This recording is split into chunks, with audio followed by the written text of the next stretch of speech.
Okay, welcome back. Quantitative research methods. We're still in Module 10. We're talking about inferential statistics. We're going to take a look at how we can draw inferences, how we can figure out whether or not the relationships between our variables are indeed statistically significant, and whether or not we can generalize those findings to the population. We're going to take a look at a number of ways to do that based on how our variables are measured. So recall we are in the components of the research process, and we are talking about data analysis. We've gone through data preparation, we've gone through descriptive statistics for both univariate and bivariate analyses, and now we're headed into inferential statistics. We're going to talk about three specific tests or statistics or analyses that we can run. We're going to talk about chi-square, we're going to talk about the t-test, and we're going to talk about analysis of variance. First, let's do a little bit of a review. Recall that with our data analysis, we're trying to answer these 6 questions. And the descriptive statistics helps us to answer question number 1, question number 2, and question number 3. We can just describe what we're looking at in order to answer number 1 with graphs and charts. We can actually see if there's a relationship. We can look at cross-tabulations to figure out how strong a relationship is between two variables. We can look at graphs and charts. We can look at a histogram of a variable. We can look at bar charts. With direction, we can run Pearson correlation. The R helps us figure out how strong and what direction a relationship is between two variables. And we talked a little bit about magnitude in terms of effect size. And we're going to talk more about that in this section of inferential statistics. So magnitude is about calculating an effect size. Because as we learned about with statistical significance, just because something is statistically significant doesn't mean that it's substantively significant. Doesn't mean it's an important relationship. Calculating effect size helps us to figure out whether or not it is an important relationship. And then also, finally, with inferential statistics, especially the ones we're going to talk about here, we're answering the question, can we generalize the results of the sample to the population? This is called what I like to call the right statistic or the right stat matrix. We're going to talk about a number of these analyses, all dependent upon how the variables are measured.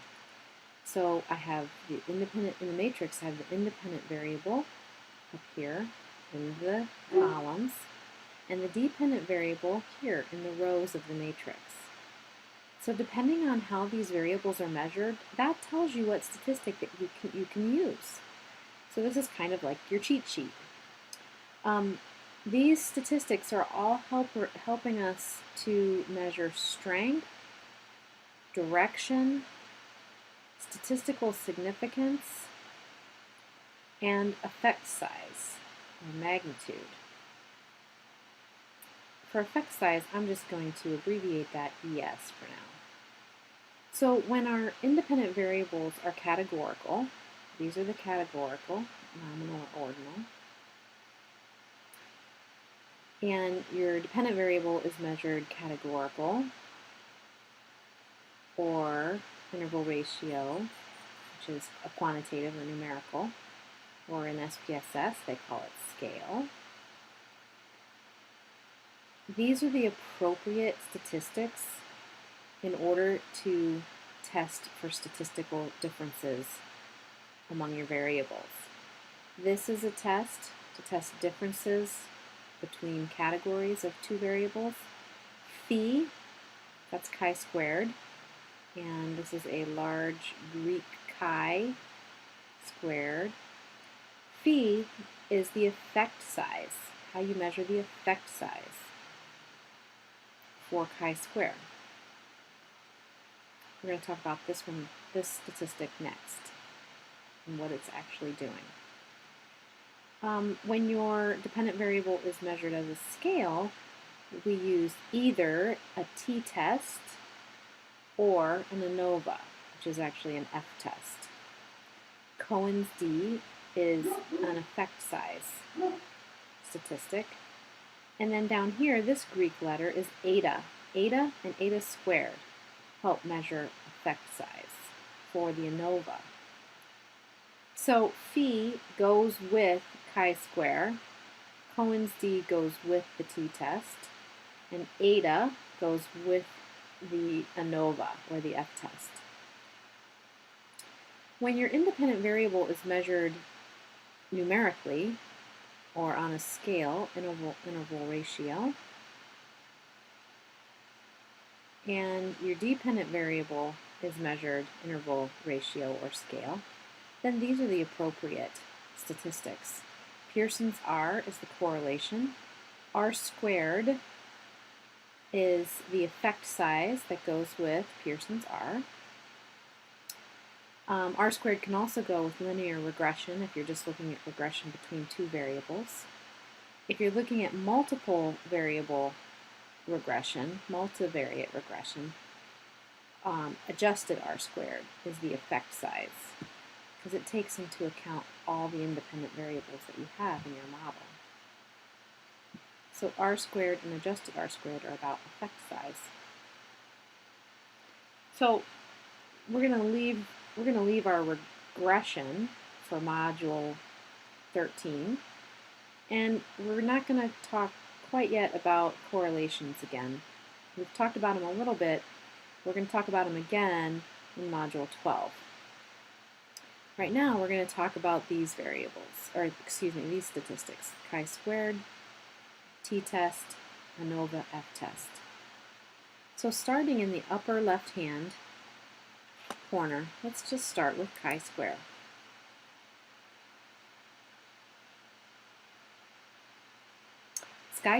Chi-squared is looking at two categorical variables and trying to determine whether or not the categories' values are independent of each other.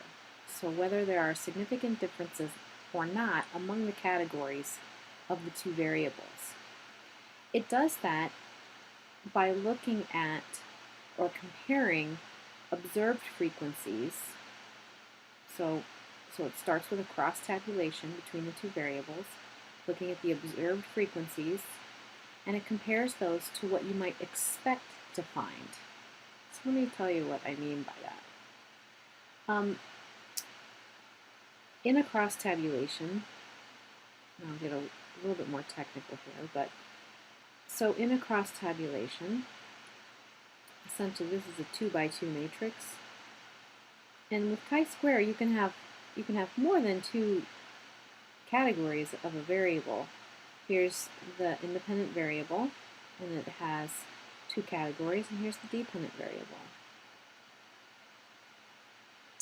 And so in this cross-section of these two variables, we saw how we can kind of look to see if there's a relationship between the two variables just with descriptive statistics, just looking down the columns of the independent variable and comparing the two categories of the independent variable. What we're doing with chi-square is trying to see if those differences between the categories of the independent variable are statistically different from one another. So we first start with those observed frequencies. We compare the observed frequencies to the expected frequencies. And if there is a very large difference between the observed frequencies and the expected frequencies, then the value of the chi-square will probably be statistically significant. So we'll find a p-value of less than or equal to 0.05.